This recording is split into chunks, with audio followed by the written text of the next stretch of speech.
Hey BA fam, the show this week is sponsored by BetterHelp Online Therapy. Some people think you should wait until things are unbearable to go to therapy, but that just isn't true. As we talk about often on the show, nothing is more important than your mental health, and we are so proud to partner with BetterHelp to get this message out there. We've often been taught that mental health shouldn't be a part of normal life, but that's wrong. We've got to take care of our bodies just like we do with the gym, the doctor, and with nutrition. BetterHelp is customized online therapy that offers video, phone, and even live chat sessions with your therapist, so you don't have to see anyone on camera if you don't want to. It's much more affordable than in-person therapy, and you can get matched with a therapist in under 48 hours. Give it a try and see why over 2 million people have used BetterHelp Online Therapy. And for our BA fam, Brown Ambition listeners get 10% off their first month at betterhelp.com/brownambition. That's betterhelp.com/brownambition.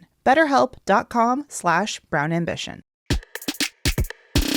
I am joined by the one and only Chris Browning from Popcorn Finance. Hey, thanks for having me. I'm excited to be back here joining you again.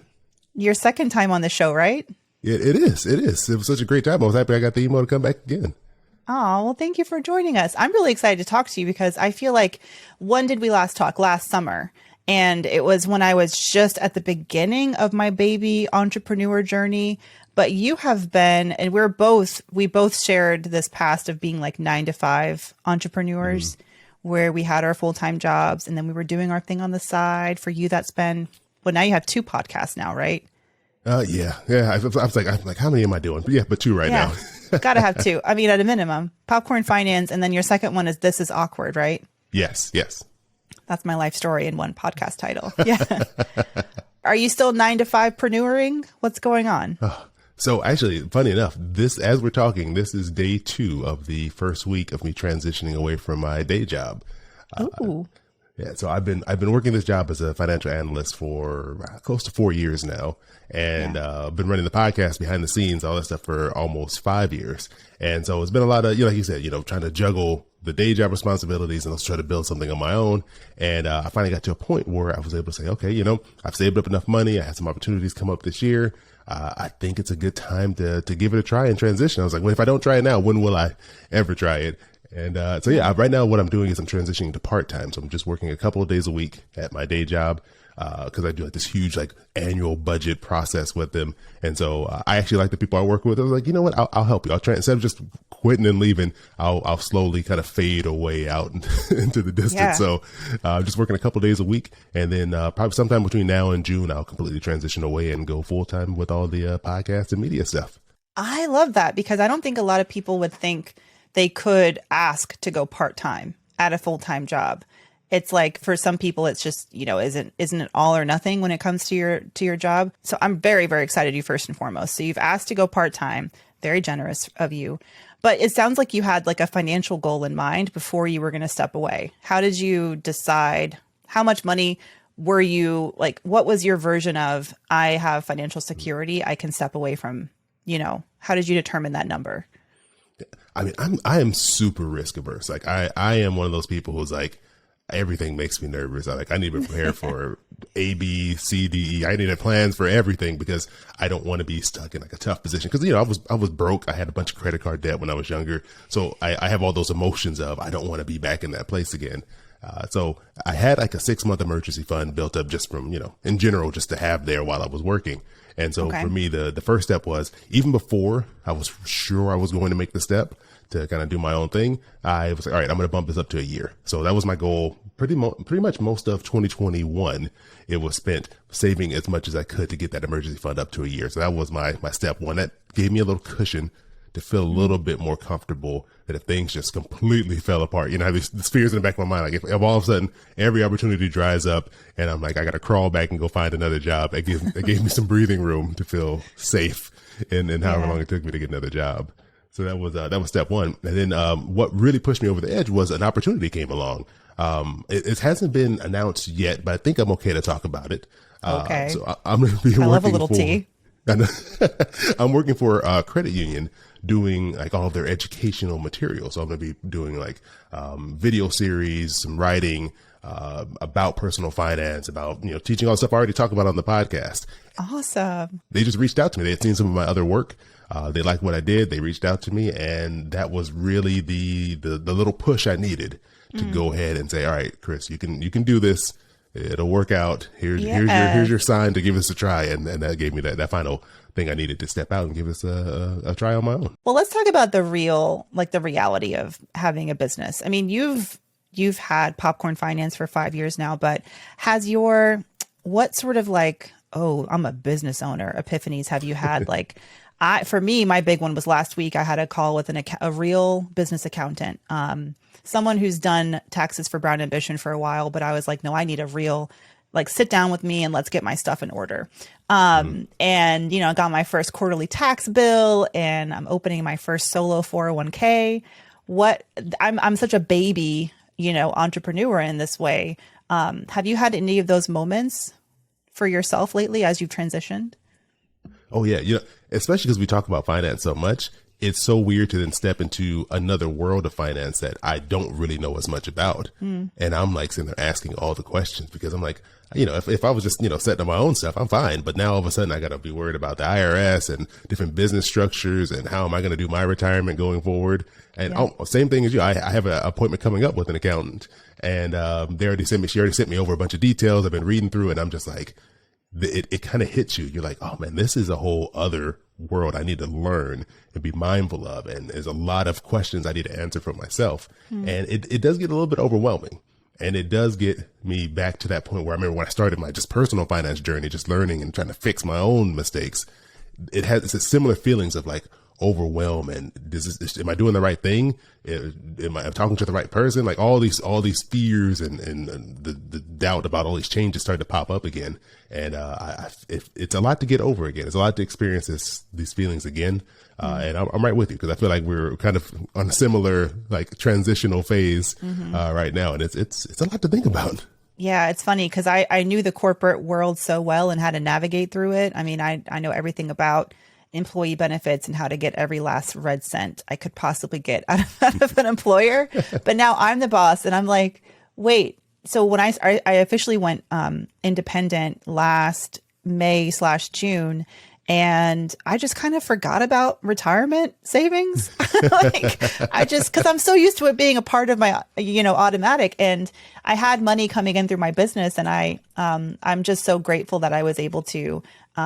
So my first, this may be peanuts, but I'm just going to say it. In my first 6-7 months of business, I made $55,000 at the end of 2021, which Congratulations. Thank you very much, which is a fraction of what I was making, full-time corporate, but it was all me. And, but I didn't save.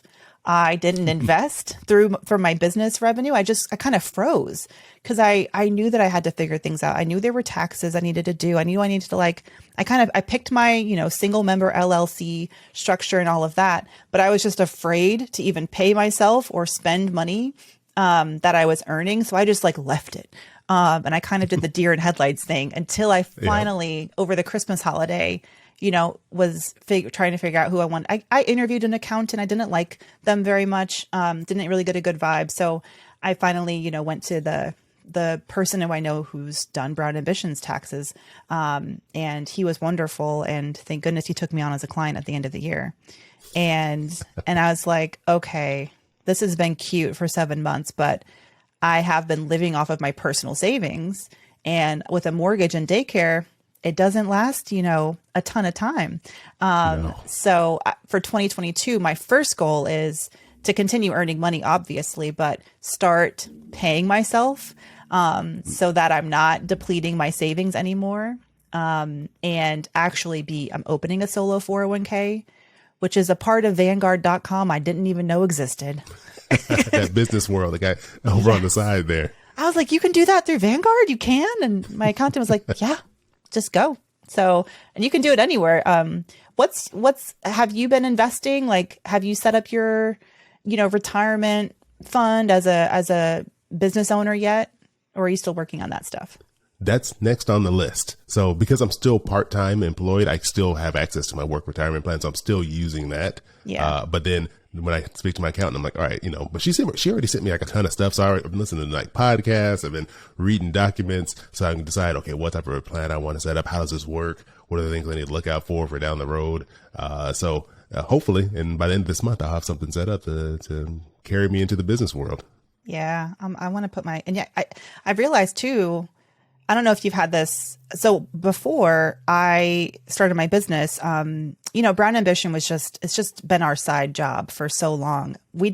Tiffany and I weren't really treating it as we were treating it as a business, but we weren't like taking any money from the show. We've just all been putting it back into the show, So this was the first time. I've never taken a salary. Neither of us has from Brown Ambition. We just kind of earned it and put it aside for whatever. We should probably have a business strategy meeting anyway. But for Mandi Money, I'm going to continue to be a breadwinner in my household. So I need to be saving and investing. So that is, I have set my goals for this year of what I want to save per month. But now it's the funny part of like, oh, now I got to go get the money. And exactly right. And how do I already have to like, well, you're in a comfy position because you've got a year's worth of savings, right? Yeah. So you don't have like, are you living off that savings or are you taking a draw from your business earnings right now? So I just started taking a draw from my business earnings. So I literally just transitioned this month to paying myself from the business versus from my day job. So now this is the first time I've had to set that up and say, okay, how do I pull this out? And what do I move this to another account? How does this all work? So I'm kind of learning as I go. Wait, how does it work? Tell me, because are you an S Corp now? No, so I'm still sole proprietor. Okay. I'm considering making the change. I've been reading up on like the benefits of an S Corp and how you basically become an employee of your own company. So I'm thinking about that, but I was like, all right, I had so much on my plate. I was like, let me just figure out how to just get through January. So now basically it's called like an owner's draw is the accountant's way of referring to it. It's basically where owners just drawing income out of the business. So it's literally just a transfer from one account to another, just so I can keep everything separate. So from my business account into a personal account. Yeah, I do use QuickBooks. I at least have that. You have same, yeah.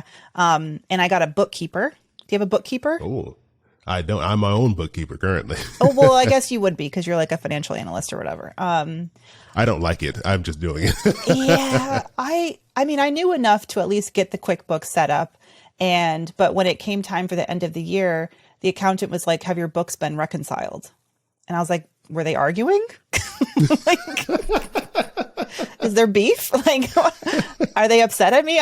What?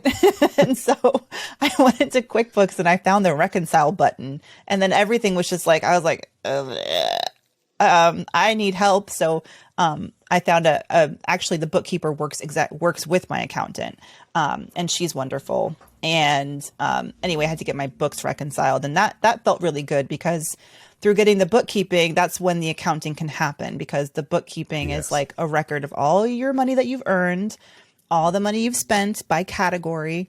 And it felt good to have other eyes on it. And that was like $500, I think, for her to catch up on everything, for her to catch up on 7 months of my business being just run higgledy-piggledy, but it's just out there. Exactly. I mean, the $500, it sounds like a lot of money, but the thought of going through like 7 months worth of transactions and cleaning up yourself, that's money. That's well worth it. It's just going to take one IRS audit for them to find me out. Like, she doesn't know what she's doing. The smart thing I did, I didn't pay. Technically, I should. Have you been paying quarterly taxes from Popcorn Finance? Through your side business? I don't know if I should say on your very popular podcast whether or not I've been paying quarterly taxes. Wait, is there an audience here? Okay, well, I'll just reveal because I paid my little penalty. I knew I missed the Q3 deadline, but I was like, I haven't made that much money. Do I need to pay?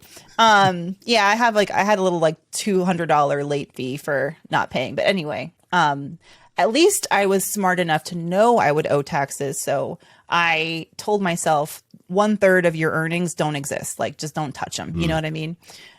So yeah, I was able to cover. My first tax bill was $8,000. And already I know so many things I'm going to do differently. I'm glad I only had half of a year of nonsense but my accountant taught me things like, because I thought, for example, I do media appearances. I thought I could expense or count my makeup as a business expense. He's like, no, you can't count your makeup. You can count a makeup artist. And Really? he's like, he's like, you can't, it has to be unique to the specific appearance that you're doing, like the actual spending. I forget what kind of lingo he used. And he was like, you can't classify buying outfits for media appearances as a business expense, but you can rent the runway and count the rental as a business expense. And I was like, oh, okay. I need to write this. Where's my pen? I need to write some of this down. Yeah, this is an ish they don't teach you. You know what I mean? So, No. and, we did the calculating what size my Zen den is, my office, as a percentage of my home, because you can deduct. There's just so many ways to deduct expenses when you are a business owner. And that's what excites me. I'm not turning into a Republican, I promise. But hey, man, I'm just trying to say the Trump tax plan was pretty good for business owners. Don't quote me on that, but it's a couple things. It's a couple nice things as a business owner that I am discovering. Man. It opens up a whole new world. You hear people, as an employee, I hear people complain about, all the taxes. And I'm like, well, I'm not paying that much taxes. What are you talking about? Y'all just need to pay your fair share. And then you can become a business owner. You're like, well, it is. I did read about this, and there is this loophole. And, well, I mean, it's there. I might as well use it if it's going to be there. All these other people are using it. I might as well too. There's things, even my accountant was like, this is why everyone buys a car for the business at the end of tax year. I'm like, I don't need another car, but I may need some equipment or some software, conference fees toward the end of the year that if I had done that, I would have paid even less in taxes, Yeah. I thought you were about to announce Tesla number 2 right here on the podcast. Shut up. And people are like, where's baby number 2? My husband's like, where's Tesla number 2? Yeah, No. That sounds more exciting. Tesla number 2 versus baby number 2. I feel like. Yeah, it would be nice. We're a 1-car household, and we're making it. It's fine. We can do it because I work from home anyway. But we will eventually get a second car. But I feel like, as far as family goals, financial goals, a vacation. I want to take a big vacation, and a second car would be great. I feel a little bit like, let me get a full year of my business under my belt. Now I'm approaching a new year. I just launched the Mandi Moneymaker cohort program. I'm very excited about that. Who knows what opportunities are coming for me in 2022, but I do feel like I'm in this squirrel away your revenue mode. Like, I'm afraid to spend anything I earn. That's my mindset right now. It's just earn, and don't burn. Yeah, I mean, I completely understand it. And I mean, it's good to hear you say that, because when I see what you're doing, and I feel like you're very successful, and I see you on Dr. Phil, I see you on Yahoo, I see you everywhere, and I'm like, oh, of course you're successful. This is going to go great. But even though as great as you're doing and how great of a year it looks like 2021 was for you, at least on the business side of things, we count, the pandemic and all the other stuff out of here. You still have those feelings, right? You still can't shake that. Well, I need to make sure everything's okay, and I need to secure this, and I need to test this out and see how it goes before I start getting too wild with my spending. It's like those feelings are still there no matter how great you do. Yeah, and money is coming, and I'm doing well, like, financially, but will it last forever? Everything is so dependent on me continuing to deliver and tweak my business model and tweak my offerings. And but it's that sense of, I did get a little bit of anxiety heading into the new year, because this is when I first launched my business, when I went solo in the summer. The bulk of my earnings was from consulting work, in my previous industry, which was content marketing. And that was the bulk for the first 3 to 4 months of my being independent. I wasn't at the time selling career coaching. I was doing it for free, for fun, because I was just like, let me see if I can do this. And I did have a couple of freelance opportunities as a writer, but so that was the bulk. And so for me, my first goal of 2022 was, let's bring all the money back to me so that I'm kind of controlling it. So it's coming from products and services that I'm creating and not from a client of mine, and I also wasn't having a ton of fun doing content marketing consulting. I can make a lot of money at it, but it wasn't fun for me. So I'm really proud. I'm heading in that direction, but now it's keeping that momentum going. Like, I had a great first 6 months. So, but there's that anxiety, the pangs of anxiety of maintaining it, not just maintaining it, but doing more. Yes. How do you deal with that? What are you anxious about, if anything? It's okay to talk about it. I think it's a safe space. Oh, well, thank you. I feel safe. I feel safe talking with you here. For one thing, therapy. Therapy is something that I added into my life last year. And I had never done solo therapy. My wife and I, we had done couples therapy before because, everybody has problems. Yeah. So but I never done it by myself. And it's a very vulnerable thing. And I think too, for men, we just grew up not talking about problems. Like you don't talk about that. Your friends, I can count on my hand the number of times I've had a deep emotional conversation with one of my male friends. It does not happen very often. A lot of deep video game playing. Yeah, it's like, you channel all that sadness and anxiety into video games. But it's so nice to have like an outlet where you can go and voice the anxiety and the stress and the fears you have. And sometimes it's just saying it out loud is enough to hear it and say, oh, well, that doesn't really make any sense. That was just all in my head. And then those that don't go away from saying that, you have someone to bounce it off of and have them kind of walk you through and break down maybe why it is you feel these insecurities. Why is it that you have this fear? And I think that's probably been the number one thing that's helped me through this. Just went last night and talked about some of my stress that I'm already having with, the first month of making this transition. I think that was like the biggest key for me was making that transition to doing some therapy.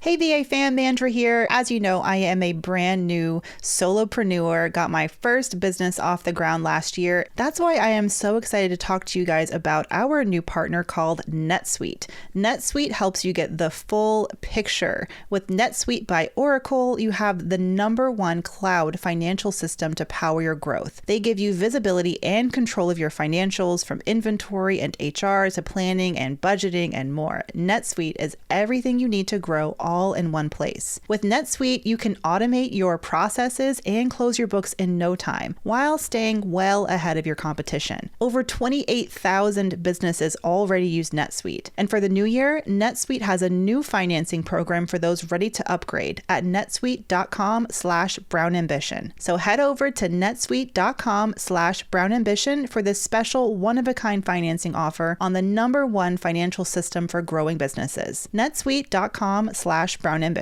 What kind of parting words do you have for someone who's in their 9-to-5 job right now? They're maybe listening to this, feeling inspired about their side business. You got there 5 years in from Popcorn Finance starting, where you are now transitioning out. What kind of advice would you give them if they feel like, oh, I'm going to be doing this like juggling act forever and never really go fully independent? Oh, I mean, it's a tough feeling.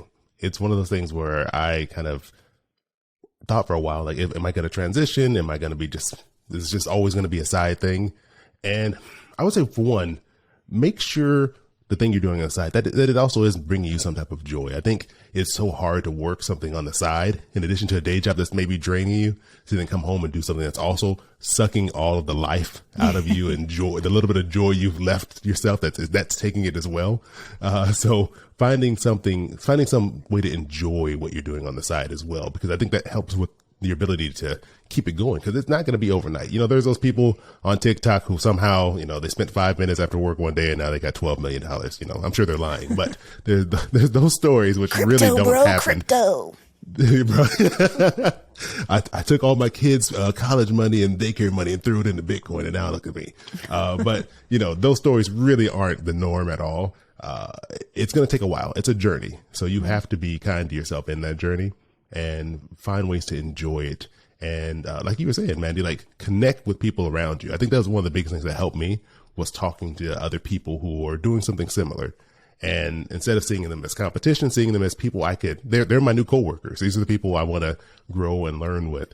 And so finding that network of people, just going online, you can go to different, I don't know if people use Facebook anymore, but there's Facebook groups. There's all these other online communities that pop up. There's conferences that probably are virtual right now, but there's ways to connect with other people who are doing something similar to you. And that's going to be so helpful in moving forward, growing, learning, and not just kind of staying in the spot where you are. So I think that's the biggest thing for me, is finding some joy in the work that I was doing, that gave me some hope for some things I can look forward to later on. And then also connecting with other people who I can grow with and learn from, and also, tell my stress to and get a little bit of release. Yeah. I mean, my heart goes out to 9-to-5preneurs. I mean, that was me for so long. And all I can say is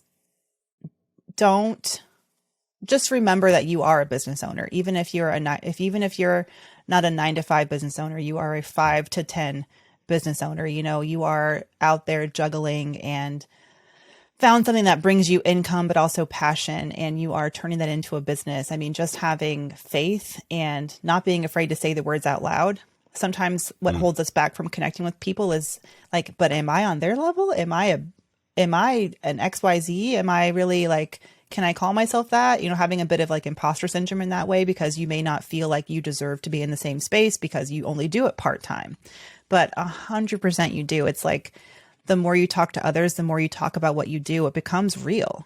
The more I said Mandi Money Media LLC, I woke up and decided to do it, and I just kept saying it, and now I am it. I am doing it. And to talk about earnings goals before you go independent, I like to talk with my coaching clients, my career and money coaching clients, about having an actual, like, what do the numbers actually say, in terms of what do you need to live on for X number of months? And then some people find they already have it in the bank. Some people find that they're further along than they thought they were.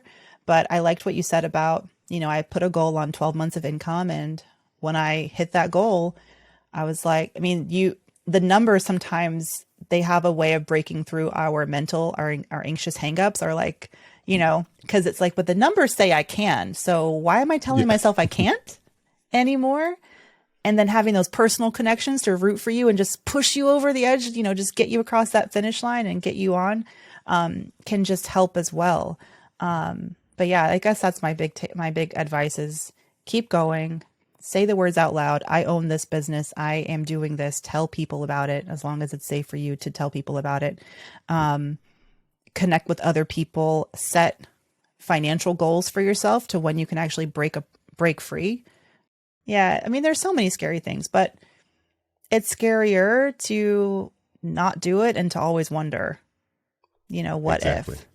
Yeah. What if, and if I had just, or I think our stories have in common is you were working on popcorn for 5 years. I've been doing Brand Ambition for 7 years, working for myself for over a decade. And I just started being independent, 7-8 months ago. And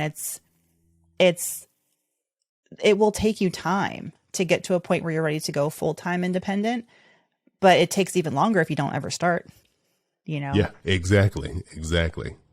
So thank you so much for joining me, Chris. This has been a really, I don't know. I just feel so much better having talked to you and sharing a little bit of the realities of this new baby entrepreneur life that I have. Yeah, same. Thank you. It is so nice to talk to someone else and again, say those fears out loud. It just helps a little bit more every time I say it. I'm like, yeah, it'll be fine. It'll be fine.